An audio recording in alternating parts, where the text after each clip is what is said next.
오늘 말씀의 제목은 주님과만 홀로 있기입니다. 오늘 묵상은 내일 묵상과도 연결이 되어지고 있는데요. 내일 묵상도 연결해서 같이 한번 읽어보시면 묵상하실 때 좀 더 은혜가 있으리라 생각이 됩니다. 오늘 말씀을 영어 제목으로 해석해 보니까 말씀 제목을 당신은 주님과 홀로 있어 본 적이 있으십니까? 라고 해석되어지더라고요. 우리 성도님들은 주님과 홀로 있어 본 적이 있으십니까? 있으셨다면 어떤 이유로 주님과 대면을 하셨나요? 여러분은 진정으로 주님과 홀로 있게 되는 상황이 되었다면 이제 주님이 말씀하실 때이고 주님의 뜻을 이해할 수 있는 단계까지 온 것 같습니다. 오늘 챔버스 목사님은 이렇게 말씀하십니다. 예수님께서 언제나 우리에게 모든 것을 설명해 주는 것은 아닙니다. 우리가 이해할 수 있을 때 설명하십니다. 그때까지의 삶은 비유입니다. 라고 말하십니다. 주님은 우리가 살아가는 삶 가운데 모든 것을 설명해 주지 않는다는 것입니다. 우리가 신앙생활을 하다 보면 어떠한 단계가 이어지죠. 마치 어린아이가 초등학교에 들어가고 중학교에 들어가고 고등학교에 들어가서 조금씩 그 과정 가운데 배움의 단계가 있듯이 말이죠. 이렇게 점진적으로 신앙이 성숙해 갑니다. 또 다른 방법으로는 이런 거죠. 어린아이들이 어른들에게 어떠한 일에 대해서 물어볼 때 설명을 통해 이해시키기보다는 비유를 들어 이런 거야 하고 이해를 시키는 방법이 있는 것입니다. 그래서 오늘 본문 말씀 마가복음 4장 34절 말씀처럼 비유가 아니면 말씀하지 아니하시고 다만 혼자 계실 때 그 제자들에게 그 모든 것을 해석하시더라 라고 말씀하십니다. 예수님은 주님을 따라다니는 많은 군중들과 제자들에게 말씀을 전할 때 비유를 들어 말씀을 선포하셨습니다.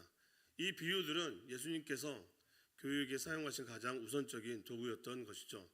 복음서의 많은 부분들이 비유로 말씀이 적혀 있는 것을 보면 알 수 있는 것입니다. 오늘 본문 앞으로 이렇게 조금 더 가서 보게 되면 마가복음 4장 9절과 12절 말씀을 한번 보겠습니다. 마가복음 4장 9절에서 12절 말씀을 한번 제가 읽어드릴게요. 또 이르시되 들을 귀 있는 자는 들으라 하시니라. 예수께서 홀로 계실 때에 함께한 사람들이 12 제자와 더불어 그 비유들에 대해 물으니 이르시되 하나님 나라의 비밀을 너희에게는 주었으나 외인에게는 모든 것을 비유로 하나니 이는 그들로 보기는 보아도 알지 못하며 듣기는 들어도 깨닫지 못하게 하여 돌이켜 죄사함을 얻지 못하게 하려 함이라 하시고. 아멘. 예수님은 사람들이 알아들을 수 있는 수준으로 말씀을 전하셨습니다. 씨 뿌리는 비유라든지 겨자씨 비유라든지 바리새인과 세리, 충성된 종과 악한 종, 어리석은 부자 등 누구나 들으면 이해할 수 있는 비유들을 들어서 말씀을 전하신 것입니다.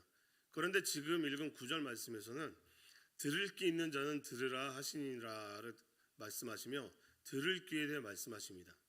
주님은 귀가 있어 못 듣는 것이 아니라 하나님 나라의 비밀은 아무나 깨달을 수 없다고 말하시는 것입니다.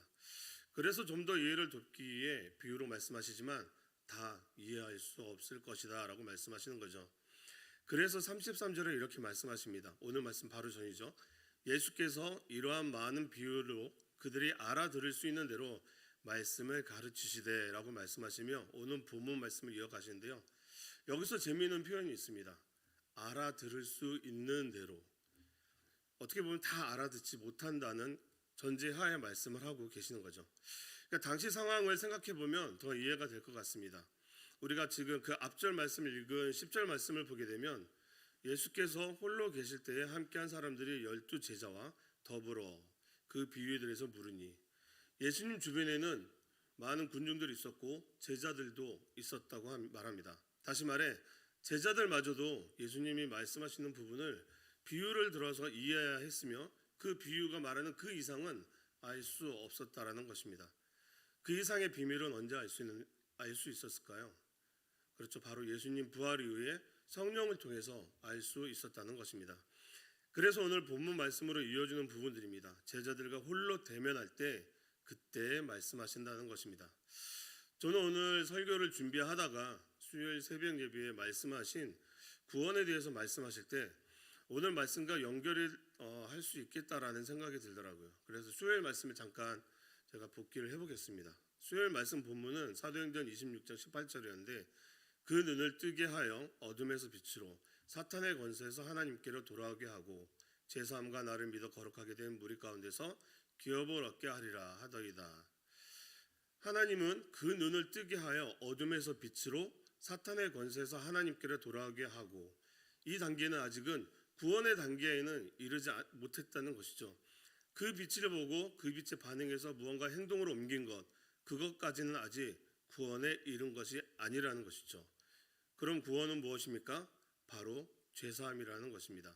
죄사함은 예수 그리스도를 통해 깊은 은혜의 과정 가운데 들어오게 되는 것입니다 라고 말씀하시고, 이 부분을 담임 목사님은 이렇게 정리를 해주셨습니다. 빛의 자극을 받은 변화를 구원으로 착각한다는 것입니다. 많은 사람들이 이 단계에 있는 것입니다. 그들의 눈은 열렸습니다. 그런데 그들은 아무것도 받지 않았습니다. 단지 마음이 변해 결심을 한 상태는 아직 거듭난 상태가 아니라는 것입니다. 구원이란 우리가 어떤 곳으로 이끌려 그곳에서 주 예수 그리스도의 권세로 인해 하나님께로부터 죄사함을 받는 것입니다 라고 정리해 주셨습니다. 저는 이 말씀을 들을 때 오늘 말씀과 좀 결이 같지 않나라는 생각이 좀 들더라고요.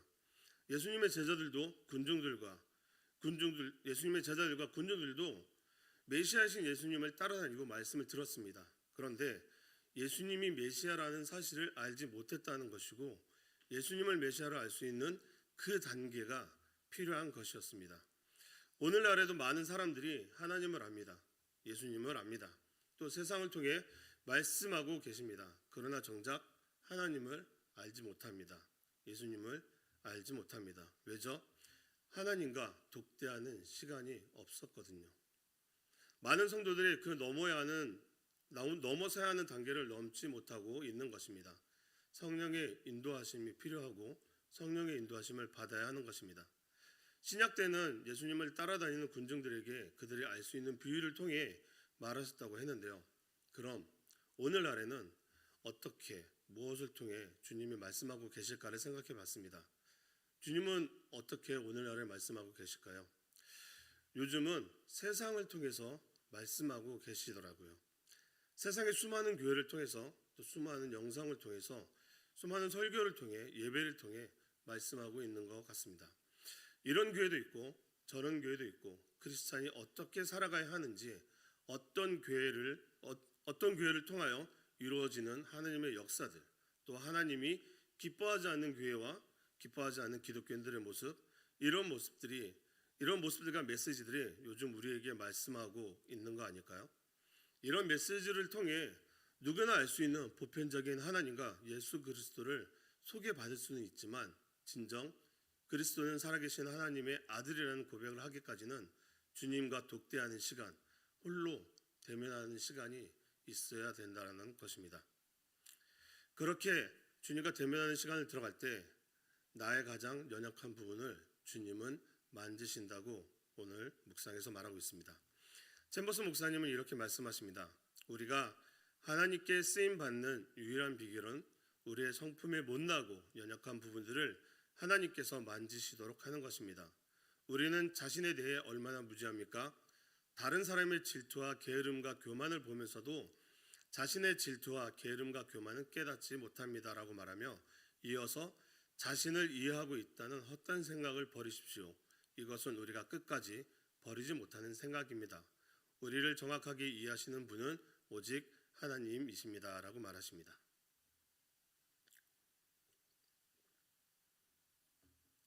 우리가 하나님께 쓰임받기 위해서는 우리의 연약한 부분을 만지시도록 내어드려야 하는 것입니다.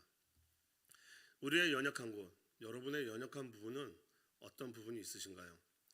사람은 자기의 연약한 부분을 건들면 바로 감추려고 하는 방어적인 행동들이 나옵니다. 싫은 거죠. 자신의 나약함이 드러나는 게 싫어지고, 그것을 방어하기 위해 오히려 상대편의 문제나 약함을 드러내서 지적한다는 것입니다. 하나님 앞에 자신의 약함을 드러내는 건 쉽지 않습니다. 왜냐하면 사단이 그것을 끝까지 그 약함을 잡고 있어야 넘어뜨릴 수 있기 때문이죠. 바로 영적 싸움이 크게 일어날 수밖에 없다라는 것입니다. 저도 약함이 있습니다. 그 약함을 지적당하게 되면 알면서도 자동적으로 방어가 일어납니다.